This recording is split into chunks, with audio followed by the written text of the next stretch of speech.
ছাত্র শিবিরকে উদ্দেশ্য করে ছাত্রদলের কেন্দ্রীয় সাধারণ সম্পাদক নাসির উদ্দিন নাসির বলেছেন, একবার গুপ্ত বলায় যদি এত জ্বালা হয় তাহলে প্রতিটি ক্যাম্পাসে হাজারবার গুপ্ত বলবো। মঙ্গলবার ২১ এপ্রিল রাত ৯টায় চট্টগ্রাম সিটি কলেজের দেয়াল লিখনকে কেন্দ্র করে ছাত্রদল ও ছাত্র শিবিরের মধ্যে সংঘর্ষের প্রতিবাদে ঢাকা বিশ্ববিদ্যালয়ে আয়োজিত বিক্ষোভ সমাবেশে তিনি এ মন্তব্য করেন। জানা যায়, চট্টগ্রাম সিটি কলেজের একটি দেয়ালে গ্রাফিতির নিচে ছাত্র রাজনীতি ও ছাত্রলীগ মুক্ত ক্যাম্পাস লেখা ছিল। পরে কলেজ শাখা ছাত্রদলের কয়েকজন নেতাকর্মী সেখানে ছাত্র শব্দটি মুছে দিয়ে গুপ্ত শব্দ লিখে দেন।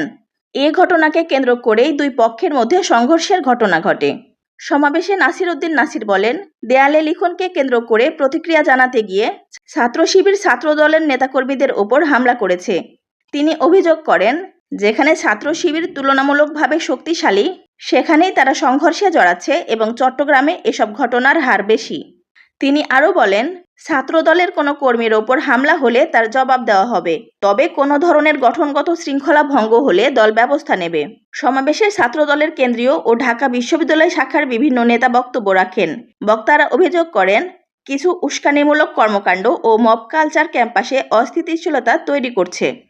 ঢাকা বিশ্ববিদ্যালয় শাখা ছাত্রদলের সভাপতি গণেশচন্দ্র রায় সাহস বলেন, ৫ আগস্টের পর থেকে তারা সহনশীলতার পরিচয় দিয়েছেন, তবে উস্কানিমূলক কর্মকাণ্ড চলতে থাকলে প্রতিরোধের হুঁশিয়ারি দেন তিনি। সমাবেশে ঢাকা বিশ্ববিদ্যালয়, ঢাকা কলেজ ও কবি নজরুল কলেজ ছাত্রদলের নেতাকর্মীরা উপস্থিত ছিলেন। রোজিনা সুলতানা রোজি, নিউজ এক্সপ্রেস, ঢাকা।